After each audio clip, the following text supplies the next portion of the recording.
नमस्कार मेरे साथियों, आपका स्वागत है आपके खुद के channel project Y online classes में। और आज की जो वीडियो है ना, वो बड़ी जबरदस्त हो जाएगी। क्यों हो जाएगी? क्योंकि आज हम करेंगे पुराने आपके एग्जाम के questions, previous year question, MCQ. और चैप्टर है पहला भाई chemical equations, reaction and equations. और क्योंकि एग्जामिनर का मूड चेक करना है ना आपको, तो जरूरी है आपको पुराने पेपर के क्वेश्चंस को सॉल्व करना।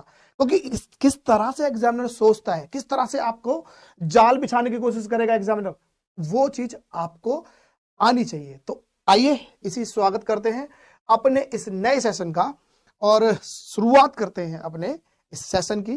तो पहला क्वेश्चन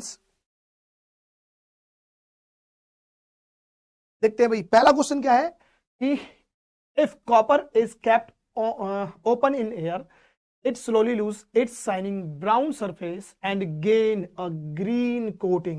अरे तांबे को अगर खुले में रख दिया जाए ना, तो तांबे के ऊपर एक ग्रीन हरे कलर की एक परत जम जाती है। आपको बताना है वो किसके कारण है। ठीक है, उसकी चमक खो जाती है वो ग्रीन कलर का। तो इस क्वेश्चन को बहुत सारे गलत कर देते हैं बच्चे, तो आपको बहुत तरीके से काम करना है। शुरुआत करते हैं भाई, चलो ये लेते हैं।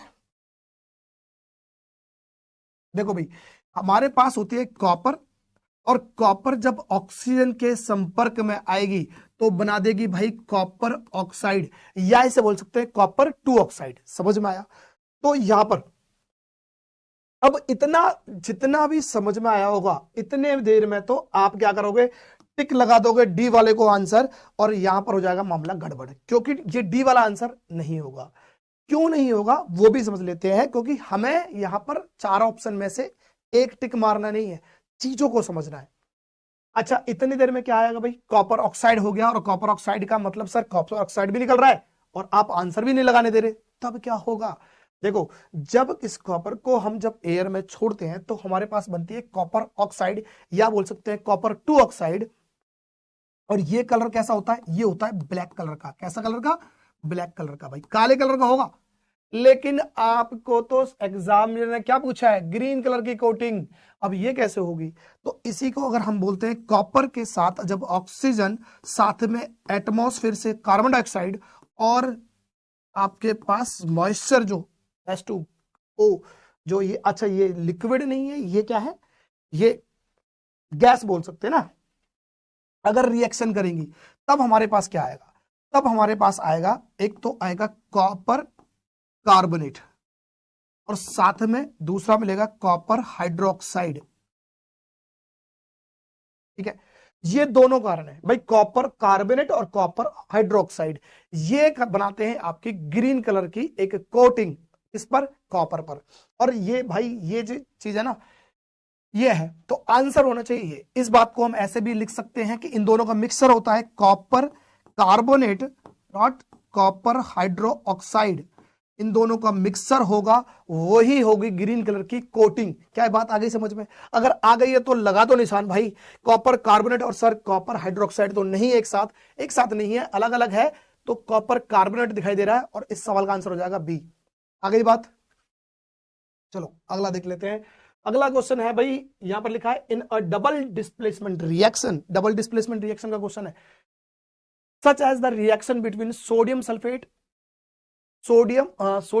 Solution and barium chloride solution.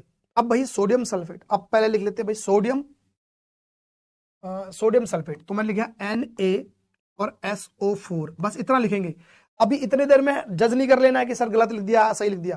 क्योंकि करना क्या है भाई, देखो सोडियम की वैलेंसी 1 होती है, सल्फेट की वैलेंसी 2 होती है। तो जो सल्फेट की वैलेंसी यहां दिखनी चाहिए इसके पैरों में, सोडियम के पैरों में दिखनी चाहिए, और सोडियम की वैलेंसी इस सल्फेट के पैरों में।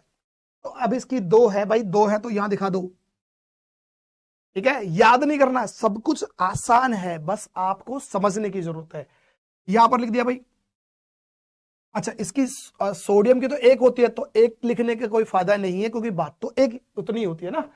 अच्छा, अब लिखते हैं बेरियम, क्या है, बेरियम क्लोराइड। अब बेरियम लिखते हैं भाई, बेरियम का सिंबल Ba, और क्लोराइड कहां से आएगा, क्लोरीन से। बेरियम की वैलेंसी क्लोरीन के पैरों में खुदनी चाहिए, और क्या है, क्लोरीन की वैलेंसी इसके पैरों में दबनी चाहिए। तो क्लोरीन की वैलेंसी क्या होती है? क्लोरीन की वैलेंसी भाई 1 होती है। ठीक है, तो यहाँ एक लिखने का कोई मतलब नहीं बनता। लेकिन बेरियम की वैलेंसी कितनी होती है सर? 2 होती है। और जब 2 होगी तो कहां दिखाई देनी चाहिए? ये क्लोरीन के पैरों में। ये था हमारे पास। अभी तक क्या है, अभी हमने कुछ करा नहीं है, अभी हमने सिर्फ इतना करा है। चलो यार छोड़ो, ही कर देते हैं। अब क्या करना है अभी?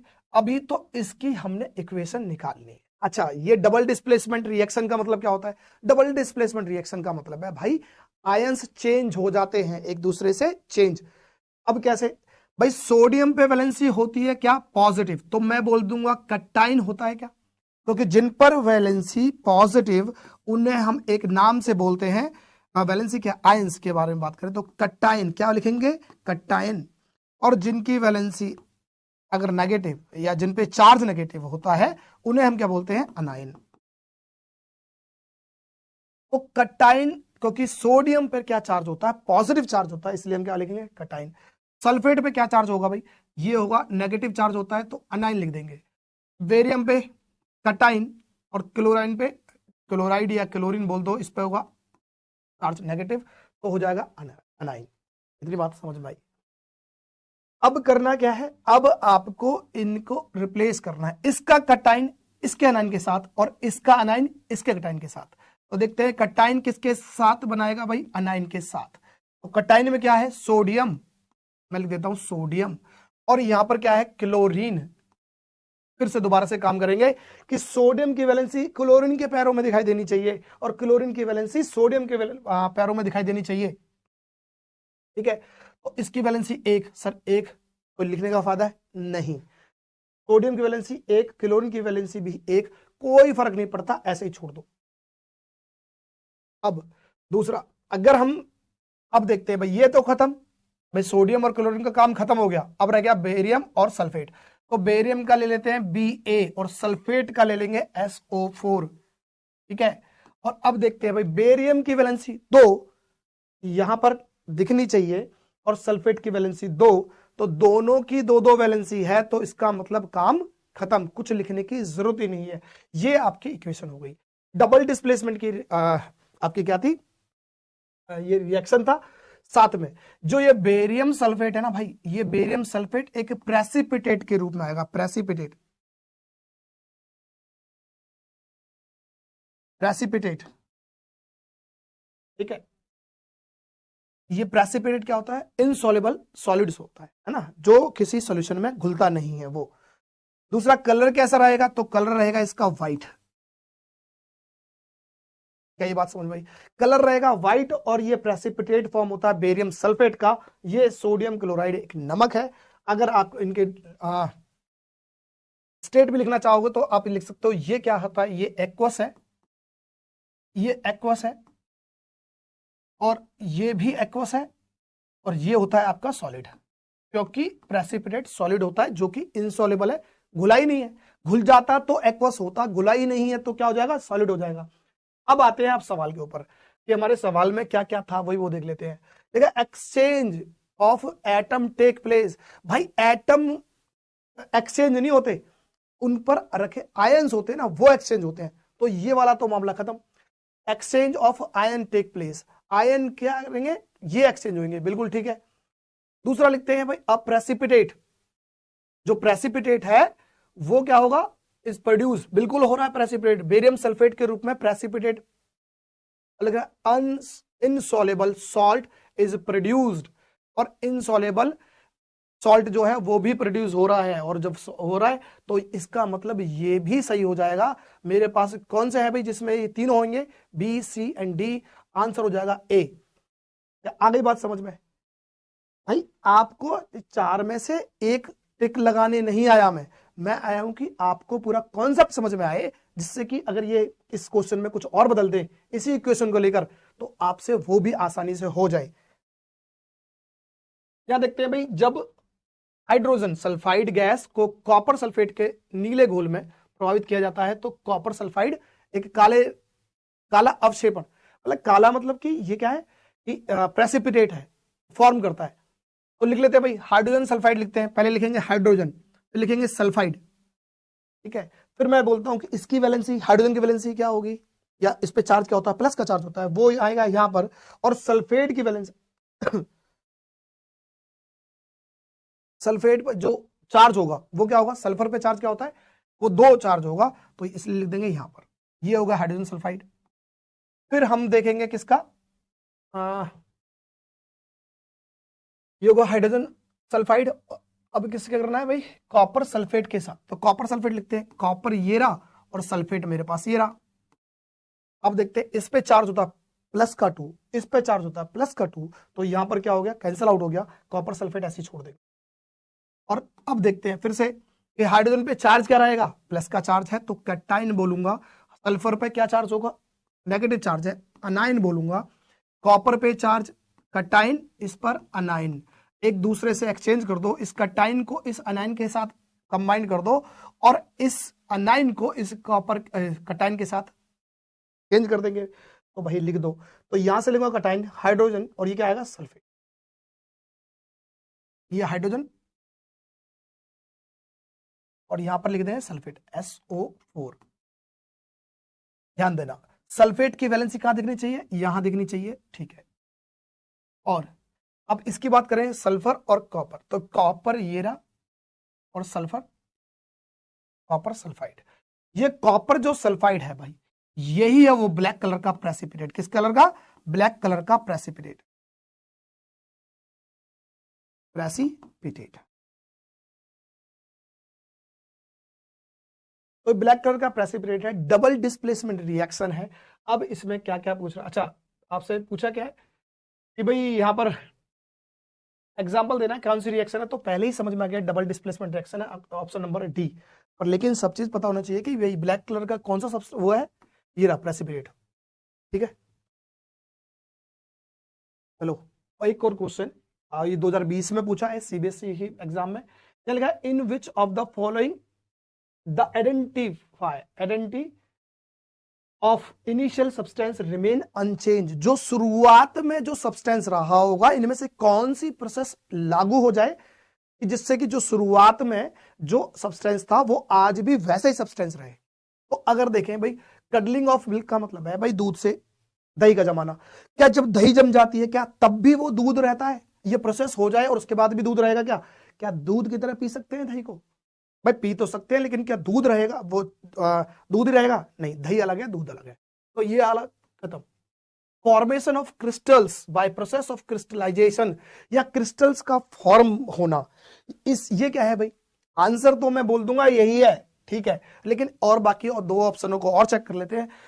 क्या है, फर्मेंटेशन ऑफ ग्रेप्स, अब जो अंगूर का फर्मेंटेशन करना, जब फर्मेंटेशन हो जाएगा तो अंगूर नहीं रहेंगे वो, ठीक है। और डाइजेशन ऑफ फूड, जब खाना डाइजेस्ट हो जाएगा तो फिर वो फूड नहीं रह जाएगा, वो कुछ और ही होगा जो सुबह आप फ्लश में निकालोगे, ठीक है। तो इसका आंसर तो आ गया बी, लेकिन समझ लेते हैं यहां पर जो क्रिस्टलाइजेशन है उसको समझ लेते हैं क्या है। जैसे अगर हम बात करें कि भाई कैल्शियम सल्फेट, क्या बात करें, कैल्शियम सल्फेट, और यहां लिख दे मैं हाफ H2O, क्या लिख दूं, हाफ H2O, और ऐसे चीज को, ये जो है ना ये वाला पार्ट, ये जो पार्ट है ये है आपका क्रिस्टलाइजेशन, क्या है, ये है, ये कितने वाटर के मॉलिक्यूल हैं भाई, यहां पर है हाफ, और इसको हम एक नाम देते हैं वो बोलते हैं POP, और POP का मतलब है क्या है, Paris of plaster of Paris, plaster of Paris. और ये अब बात आ जाती है, चलो ये समझ में आ गया, तो अब उन लोगों के यूजेस क्या होंगे, कहां कहां यूज होता है प्लास्टर ऑफ पेरिस, भाई आपकी हड्डी टूट जाए, भगवान ना करे किसी के साथ हो, लेकिन हड्डी टूटने के बाद जब आप डॉक्टर के पास जाते हो, जो प्लास्टर होता है ना, जो प्लास्टर होता है वही है ये POP। इवन आपके घर में कमरे में आपके जो घर की जो दीवारों को सजावट बनाई जाती है, छत आपकी जो फोर सीलिंग जो होती है वो भी POP से होती है। खिलौने बनाना, खिलौने बहुत सारे टॉय या मूर्तियों का निर्माण भी इसी से होता है, POP से, ये समझ लेना। अगर मैं लिख दूं कैल्शियम सल्फेट, अगर इस हाफ की जगह मैं लिख दूं 2H2O, ये क्या होगा, यहां पर 2 वाटर मॉलिक्यूल क्रिस्टलाइजेशन ऐड है, और इसे हम क्या बोलेंगे, इसे बोलेंगे हम जिप्सम, क्या बोलेंगे, जिप्सम। ऐसे ही हम बोल सकते हैं एक होता है हमारे पास कॉपर सल्फेट, और यहां कॉपर सल्फेट, ये होता है .5S2O। एक होता है हम बोलते हैं यहाँ पर फेरस सल्फेट .7H2O। और एक होता है हमारे पास तो बोलते हैं सोडियम कार्बोनेट .10H2O। इनके नाम भी समझ लेना भाई। इसे हम बोलते हैं क्या है, कैल्शियम सल्फेट हेमीहाइड्रेटेड। हेमी का मतलब आधा, हेमीस्फेयर होता है ना, स्फेयर पूरा, हेमी का मतलब आधा, तो यहां पर भी हेमी क्योंकि आधा वाटर मॉलिक्यूल है ना, तो इसलिए बोल दिया क्या हेमीस्फेयर।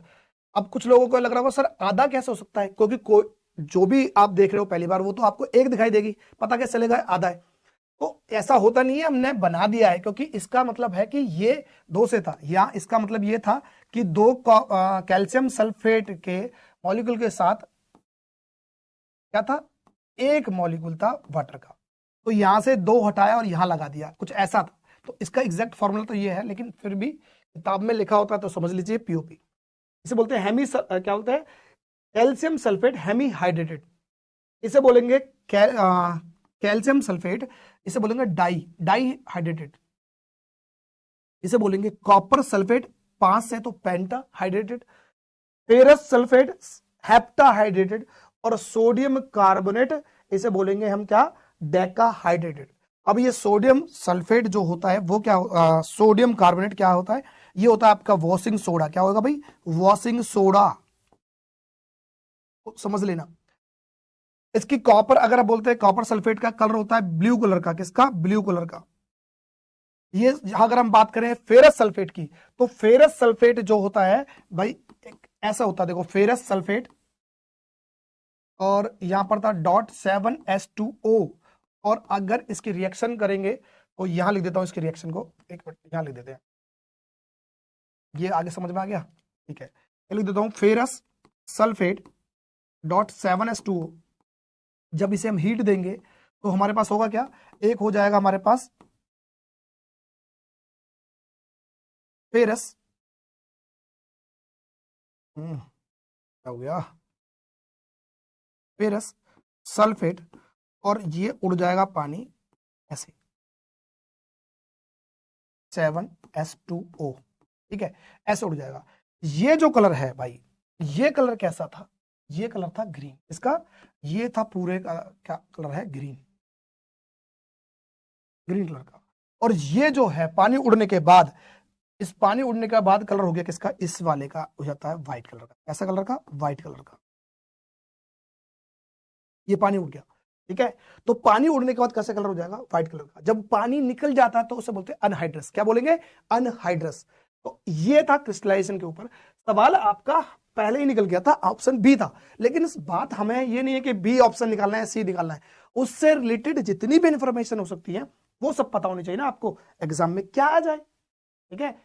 तो अच्छा, एक बार ऐसे ही क्वेश्चन पूछ लिया था कि सबसे ज्यादा वाटर क्रिस्टलाइजेशन किसके साथ है, तो क्या आंसर होना चाहिए, ये क्या, सोडियम कार्बोनेट, ये डेका हाइड्रेटेड, ये होता है वॉशिंग सोडा में। सबसे कम किसके होते हैं, तो वो बोल सकते हैं पीओपी में, कैल्शियम सल्फेट हेमी हाइड्रेटेड। क्या बात आ गई समझ में। अब लिखते हैं भाई, जब लेड नाइट्रेट पाउडर को, अगर हम क्या बोलते हैं, when lead nitrate powder is heated in boiling tube we observe, हम क्या ऑब्जर्व करते हैं, लेड नाइट्रेट ले लेते हैं भाई, मैंने लिया लेड और नाइट्रेट लिख दिया ऐसे, ठीक है। अब लेड की क्या है, जो हमारे पास चार्ज है, जो वो क्या दिखाई देना चाहिए, यहां दिखाई देना चाहिए, कितनी है वैलेंसी, 2। अब 2 कहां दिखाई देनी चाहिए, यहां, ठीक है, लेड नाइट्रेट हो गया। इसे हमने किया हीट, और जब हीट किया तो एक तो बन गया लेड, ये है मोनोऑक्साइड, क्योंकि वैलेंसी 2, इसकी भी 2, और दोनों ही कैंसिल आउट हो गए, और इसका यहां पर खत्म। साथ में बनेगा सोडियम, वो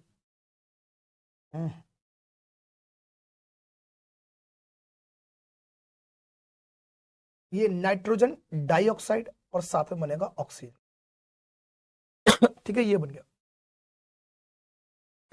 सॉरी, क्या आ गई समझ में जी। यहां पर अब जो यहां पर जो फ्यूम्स निकलती है ना भाई, ये निकलती है किसकी, नाइट्रोजन डाइऑक्साइड की। ये ब्राउन कलर की फ्यूम्स निकलती है, कैसे कलर की, ब्राउन कलर की फ्यूम्स निकलती है। ये ब्राउन कलर की फ्यूम्स निकलती है। तो किसकी होती है गंध? ये होती है आपकी नाइट्रोजन डाइऑक्साइड। और सवाल में क्या लिख रहा था कि ब्राउन कलर की फ्यूम्स है वो नाइट्रोजन डाइऑक्साइड की, तो मैं ये यहां पर टिक मार दूंगा। ब्राउन कलर की फ्यूम्स लेड ऑक्साइड, बाकी सब चीज अपने आप ही खत्म हो जाएंगी। ठीक है। ओह, अच्छा, ये आपको समझ में भाई ये क्यों ऐसा हम लगाते हैं? क्योंकि इसमें बच्चे याद करने लग जाते हैं। तो याद नहीं करना है, करना क्या है आपको? जैसे देखो भाई, लेड है, लेड पर क्या वैलेंसी है? +2, तो +2। ऑक्सीजन पे क्या है वैलेंसी? -2, -2। क्योंकि ये कैंसल आउट हो गए प्लस और -2, इसलिए कुछ करने की जरूरत नहीं है, ऐसे लिख देंगे। यहां पर अगर हम कुछ कहीं पर देख लें, जैसे कि लेड पे वैलेंसी क्या होती है? 2। अगर मान लो ये ऐसे भी ना लिखा जाए कि आपको कि भाई यहां पर क्या आएगा, तो लेड की प्लस की वैलेंसी 2 होती है। नाइट्रेट की वैलेंसी क्या होगी भाई? नाइट्रेट की होती है -1। -1। क्या इस 2 प्लस को ये माइनस का 1 कैंसिल आउट कर सकता है? नहीं कर सकता। कितना चाहिए? 2 माइनस के चाहिए ना। तो 2 करने के लिए आपको इसको 2 से गुना करना पड़ेगा, और जब 2 से गुना करोगे तो ये -2 ये प्लस के 2 को कैंसिल आउट कर देगा, तब जाके होगा न्यूट्रल। और इसलिए हम यहां लगा दिया 2। क्या बात आ रही है समझ में ये चीज? यहां पर लेते हैं भाई, यहां पर है consider the following process. In process के बारे में बात करनी है। क्या है? Dilution of sulphuric acid. अच्छा, एक चीज देख लो, ये लिख रखा है एंडोथर्मिक। एंडोथर्मिक प्रोसेस के बारे में बताना है कि इनमें से कौन कौन सा एंडोथर्मिक प्रोसेस है। एंडोथर्मिक प्रोसेस, ठीक है। चलो, एंडोथर्मिक और एक्सोथर्मिक को पहले समझ तो लेते हैं कि भाई एंडोथर्मिक क्या होता है, एक्सोथर्मिक क्या होता है। जैसे अगर मैं आपसे बोलूं कि भाई आप किसी हॉल में गए, है ना, हॉल में, तो हॉल के जाते हो तो ऊपर कुछ लगा होता है, एक बोर्ड। कैसा होता है? कुछ ऐसा बोर्ड दिखाई देता है आपको। हॉल में जाओगे तो ठीक है, हॉल में जाओगे तो क्या लिखा होगा? एंट्री बोर्ड होता है, एंट्री साइन बोर्ड होता है, जहां से पता चल जाए कि यहां से एंट्री होगी। अगर एंट्री में दिखाई देते हैं आपको क्या? EN। क्या दिखाएगा? EN। तो इसी से हम बोल देंगे एंडोथर्मिक। क्या बोलेंगे? Endothermic react. एंडोथर्मिक इंट्रीज का EN और एंडोथर्मिक का EN से आपको याद रहेगा कि इसका मतलब क्या है? एंट्री करना। हॉल में एंट्री कर रहे हो तो ये रिएक्शन में एंट्री कर रहा है। किसकी? किसकी कर रहा है भाई? यहां पर हीट की, या हम बोल सकते हैं तो यहां पर हीट एंट्री होगी, हीट की एंट्री होगी। जहां पर हीट देने की, ऐसी रिएक्शन जहां हीट को देने की जरूरत पड़े, उस रिएक्शन को क्या बोलेंगे? Endothermic reaction. और जब आप फिल्म देख के, हॉल में से फिल्म देख के जब निकल कर आओगे बाहर, तो निकलने के लिए अंधेरा होता है, तो वहां पर भी साइन बोर्ड लगाए जाते हैं, और वो क्या होते हैं? एग्जिट के लगाए जाएंगे भाई। किसके लगाए जाएंगे? एग्जिट के। तो यहां पर क्या है? EX। और ऐसे ही मैं लिख दूंगा यहां पर एक्सोथर्मिक। क्या लिख दूंगा? एक्सोथर्मिक। Exothermic reaction. तो एग्जिट से क्या मतलब आया? एग्जिट से मतलब बाहर निकलना, और एक्सोथर्मिक का मतलब है बाहर निकलना। जब किसी रिएक्शन में हीट निकले तो ऐसी रिएक्शन को क्या बोलेंगे? Exothermic reaction. तो आई होप कि आपको समझ में आया हो एंडोथर्मिक रिएक्शन और एक्सोथर्मिक रिएक्शन में क्या फर्क है। अगर ये बात समझ में आ गई तो अब देख लेते हैं भाई, अगर मैं बोलता हूं डाइल्यूशन ऑफ सल्फ्यूरिक एसिड, कि भाई सल्फ्यूरिक एसिड को डाइल्यूट करना है, और जब डाइल्यूट करते हो तो हीट उसमें से निकलेगी, और जब निकलेगी तो क्या हो जाएगा? Exothermic reaction. हमें पूछा एंडोथर्मिक, इसका मतलब पहला तो आंसर नहीं होगा। सब्लिमेशन ऑफ ड्राई आइस, ये एंडोथर्मिक प्रोसेस है भाई, एंडोथर्मिक। दूसरा, कंडेंसेशन ऑफ वाटर वेपर। जब कंडेंसेशन ऑफ वाटर वेपर होगा तो उस टाइम क्या होगा? उस टाइम हीट निकलेगी। ठीक है, हीट निकलेगी, और जब निकलेगी तो इसका मतलब एक्सोथर्मिक है, और एक्सोथर्मिक है तो हमें एंडोथर्मिक की बात करनी है, इसका मतलब ये भी आंसर नहीं होगा। अब देख लेते लास्ट, इस solution of ammonium chloride in water, और ये होगा आपका एंडोथर्मिक रिएक्शन। इसका मतलब मेरे पास इस सवाल में 2 एक्सोथर्मिक है और 2 एंडोथर्मिक, ये 2 एक्सोथर्मिक है और ये 2 एंडोथर्मिक है। तो मुझे सवाल में पूछा था एंडोथर्मिक। एंडोथर्मिक का मतलब क्या है? एक तो ये, दूसरा, और एक क्या हो जाएगा? चौथा। ऑप्शन देखो भाई, दूसरा और चौथा कहां है? Option number D। मैं यहां पर टिक लगा दूं। ठीक है, तो आपका इस सवाल से क्या समझ में आया कि एंडोथर्मिक क्या होता है और एक्सोथर्मिक क्या होता है? यहां पर लेते हैं भाई, which of the following statement about the reaction given below are correct. इनमें से कौन सी स्टेटमेंट है जो करेक्ट है। अब ये 4 स्टेटमेंट दे रखी है पर लेकिन ऑप्शन ये है, लिख लेते हैं। पहले पहले तो हम इक्वेशन लिखते हैं भाई। सबसे पहले MnO2 प्लस में 4HCl और लिखते हैं हम MnCl2 2H2O और साथ में क्लोरीन। अब यहां पर देखेंगे भाई क्या है, क्योंकि कोई भी चीज शुरुआत देखो, जब ये ना, अगर हम इन्हें देखेंगे तो इन पे चार्ज नहीं होता, चार्ज नहीं है। अब कुल मिलाकर छुएंगे तो करंट नहीं लगेगा। ये क्यों कैंसिल आउट हुआ है भाई, कैसे ये सब कैंसिल आउट कैसे हो पाया कि ऑक्सीजन पे क्या वैलेंसी होती है, -2। अगर -2 होगी तो कितने ऑक्सीजन है, 2 है। तो एक ऑक्सीजन पे -2 है तो 2 ऑक्सीजन पे क्या हो जाएगा, 4। तो ये -4, इस -4 को कैंसिल आउट करने के लिए इस यहां पर क्या होगा, Mn पे क्या होगा, इस -4 को खत्म करने के लिए आपको +4 लगाना पड़ेगा। ये रहा +4, ठीक है। यहां पर देखते हैं Cl क्लोरीन पे क्या होता है भाई, क्लोरीन पे -1 और इस -1 को खत्म करने के लिए लगाना पड़ेगा +1, ठीक है। यहां पर +1। इसमें देखते हैं यहां पर Cl पे क्या है, 1 होता है माइनस का, लेकिन 2 Cl है तो इसका मतलब -2 और इस -2 को खत्म करने के लिए +2 यूज किया होगा। ऐसे ही यहां पर देखते हैं क्लोरीन पे, जब क्लोरीन अकेला है तो ये क्या है, पहले से न्यूट्रल है और न्यूट्रल होगा तो क्या हो जाएगा, 0, ठीक है। खाली कोई भी एटम या एलिमेंट होगा तो उस पर कोई चार्ज नहीं होगा और वो किसी के साथ होगा तो कोई ना कोई चार्ज होगा, जिसे कैंसिल आउट करने के लिए दूसरा कंबाइंड करा जाए। ये यहां पर आ गया। अच्छा, अब इसमें समझ लेते हैं क्या,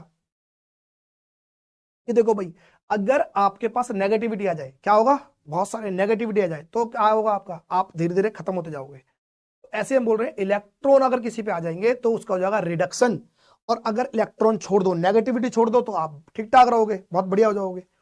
तो यहां पर है इलेक्ट्रॉन्स का, अगर इलेक्ट्रॉन्स कर लिया गेन, क्या है, इलेक्ट्रॉन्स कर लिया गेन।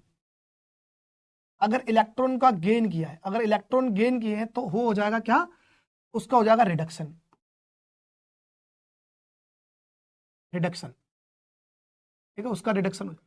और अगर इलेक्ट्रॉन लॉस किए, अगर इलेक्ट्रॉन का लूज हो गया है या लॉस हुआ है, उसे बोलते हैं ऑक्सीडेशन। क्या होगा, ऑक्सीडेशन, समझ लेना।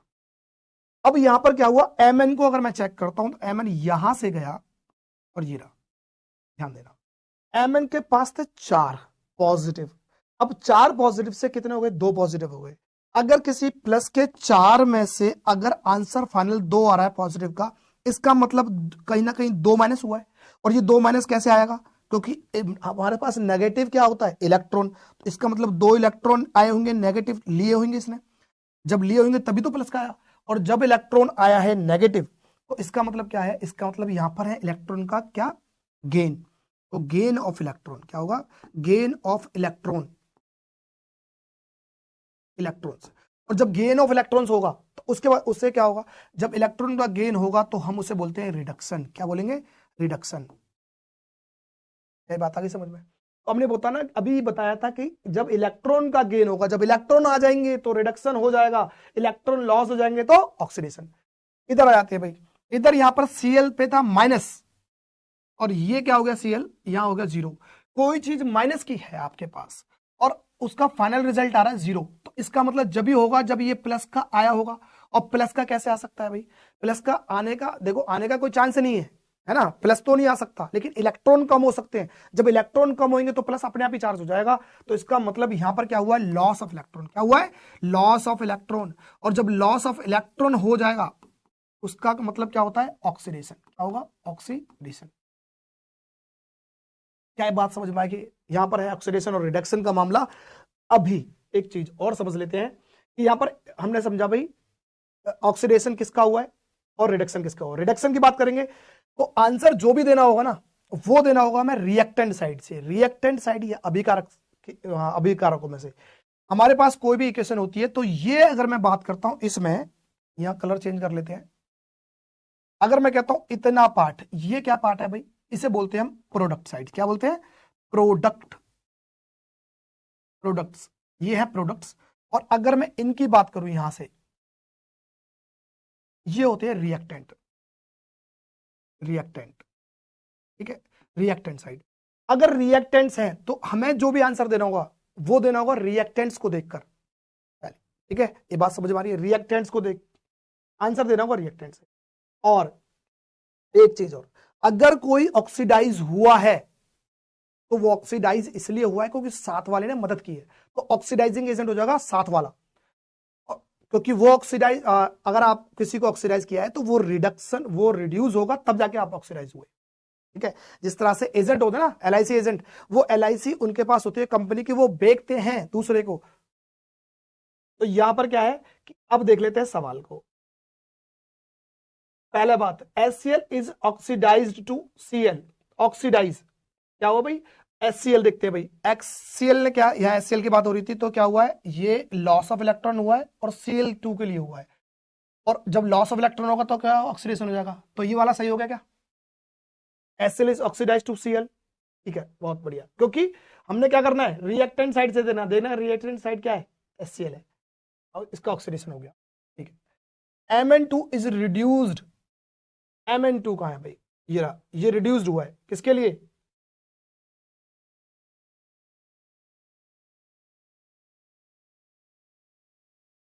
Mn2 इज रिड्यूस्ड, देखो Mn2 ये रहा, रिड्यूस्ड हुआ है किसके लिए, MnCl2 के लिए, जो रिड्यूस का मतलब रिडक्शन हुआ है, ठीक है, ये भी सवाल ठीक हो गया, ठीक है।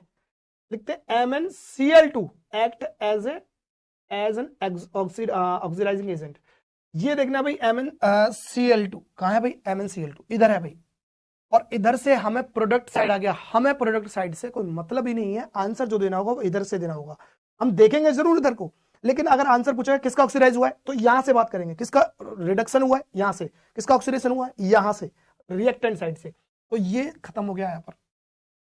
अगर मैं देखता हूं फोर्थ कि भाई HCl एक्ट्स क्या है, एज एन ऑक्सीडाइजिंग एजेंट, अब HCl की बात कर रहा है, HCl ये रहा, HCl हुआ क्या है भाई, ये तो ऑक्सीडेशन हुआ है HCl का, जिसका ऑक्सीडेशन हुआ है उसके साथ वाला ऑक्सीडाइजिंग एजेंट हो जाएगा, तो यहां पर इसका तो खुद का ऑक्सीडेशन हुआ है, तो ये कैसे ऑक्सीडाइजिंग एजेंट हो जाएगा, ये भी खत्म। हमारे पास क्या है, पहला और दूसरा, और पहला और दूसरा कहां दिखाते थे, ऑप्शन नंबर सी में, तो ये इसका सही आंसर हो जाएगा। समझ में आया, एक छोटे से कॉन्सेप्ट से हमें बहुत सारे सवाल हो सकते हैं, सवाल था उसका, पर कॉन्सेप्ट को समझना जरूरी है। यहां पर देखते हैं भाई, यहां पर ये कैसी रिएक्शन है भाई, अब देखते हैं ग्लूकोज का C6H12O6, ये ग्लूकोज है, और जब ऑक्सीजन जाता है तो हमारे पास क्या होगा, एक तो निकलेगा CO2, साथ में क्या निकलता है H2O, और साथ में निकलती है बहुत सारी हीट, और यह हम कहते हैं एनर्जी, और एनर्जी किसकी फॉर्म में निकलती है, वो निकलती है ATP की फॉर्म में, ATP की फॉर्म में। ये ATP क्या होता है, एडेनोसिन ट्राइफॉस्फेट, कितनी निकलती है 36 निकल रही होती है, और साथ में निकल रही होती है बहुत सारी हीट भी निकल रही होती है। और ये हीट क्या कर रही होती है, आपसे अगर सिंपल सा क्वेश्चन पूछा जाए कि भाई जिंदा इंसान कैसे गर्म होता है, जबकि मरने के बाद कुछ समय बाद क्या होता है, वो ठंडा पड़ जाता है, क्यों, तो इसका आंसर ही है ये चीज, क्योंकि जिंदा इंसान सांस लेता है, और सांस लेने के बाद रेस्पिरेशन कर रहा होता है, जब रेस्पिरेशन करेगा तो जो उसने खाया है उसका होगा ऑक्सीडेशन, और ऑक्सीडेशन की रिएक्शन जब होगी, ये हम बोल सकते हैं ग्लाइकोलाइसिस या ग्लूकोज का टूटना अगर यहां पर हुआ है, क्योंकि जो आपने खाया है वो आपने सांस ली, ऑक्सीजन अंदर गया है और उसका ब्रेक डाउन हुआ है ग्लूकोज का, उसके बाद आपको पास निकलेगा बाय प्रोडक्ट में CO2, जिसे हम बाहर निकाल देते हैं, पानी निकलेगा, पानी का हमारे शरीर में भाई बहुत बड़ा योगदान है, पानी यूज कर लेता है एनर्जी, जो हम बोल रहे हैं या कुछ भी कर रहे हैं, भाग रहे हैं, दौड़ रहे हैं, जो अपने पूरे दिन में जो एक्टिविटी कर रहे हैं वो किसके कारण, एनर्जी के कारण, किसकी फॉर्म में, ATP की फुल फॉर्म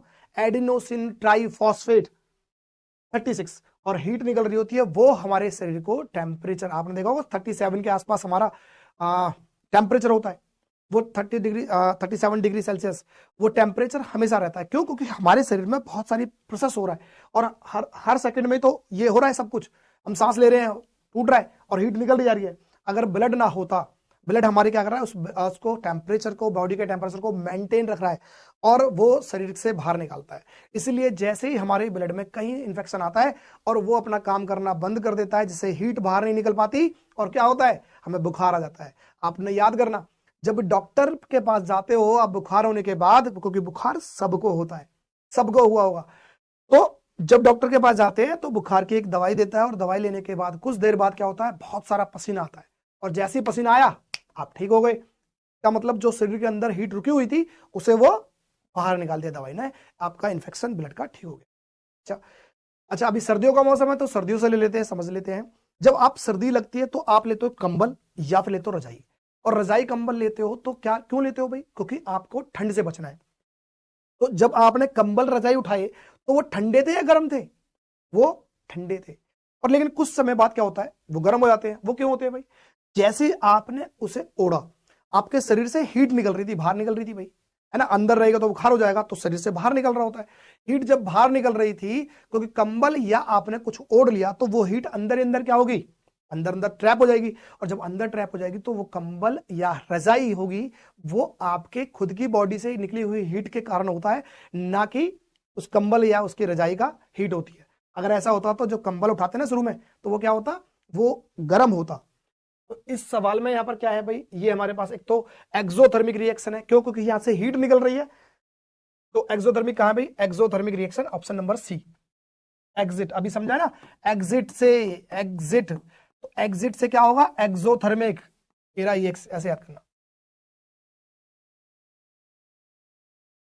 भाई ये सोडियम रिएक्ट विद वाटर। अच्छा यहां पर लिखा है क्या भाई, आपको इक्वेशन फ्रेम नहीं करनी है, इक्वेशन दे रखी है, बस आपको बैलेंस करना है। बैलेंस करने का तरीका देखो, आपका जो रिएक्टेंट साइड होता है, जैसे मान लो हमने कहा अभी ये रिएक्टेंट साइड होता है, रिएक्टेंट, रिएक्टेंट्स होते हैं, और ये होते हैं हमारे पास क्या, ये होते हैं प्रोडक्ट। तो आपको ना यहां पर बराबर करना है, इनके एटम्स को बराबर करना। अच्छा सोडियम यहां पर 2 है, यहां पर 1 है, ये तो बैलेंस नहीं हो सकती, हमें करनी थोड़ी है, हमने तो चेक करनी है। यहां पर देखते हैं भाई सोडियम 2 है, सोडियम यहां पे 2 है, ठीक है। साथ में देखते हैं हाइड्रोजन कितने हैं भाई, 2 और 2 दूनी 4, हाइड्रोजन 4 हो गए, ठीक है, हाइड्रोजन 4 हो गए। यहां पर देखते हैं हाइड्रोजन कितने हैं भाई, 2 तो ये रहे, और अगर मैं देखता हूं 2 से गुना करा तो हाइड्रोजन 4, इधर भी हाइड्रोजन 4 हो गए, ठीक है। बचा क्या, ऑक्सीजन, ऑक्सीजन कितना है 2, और इधर देखते हैं ऑक्सीजन कितने हैं भाई, ये रहा, ऑक्सीजन को 2 से गुना कर रखा है, तो ये क्या हो गया, इधर भी 2, इसका मतलब मेरे पास ऑप्शन हो जाएगा बी। तो हमें चेक करना है ये बात सब। अच्छा आंसर हो गया बी। तो आज की इस वीडियो में इतना ही, क्योंकि ज्यादा बड़ी वीडियो होने से भी आप बोर होने लगते हो, तो उम्मीद करता हूं आपको इस वीडियो में बहुत कुछ जानकारी मिली होगी, और तब तक के लिए मिलते हैं नेक्स्ट वीडियो में। तब तक आप सेफ रहो, पढ़ते रहो, और ठंड से बचो। मिलते हैं अगली वीडियो में। Thank you.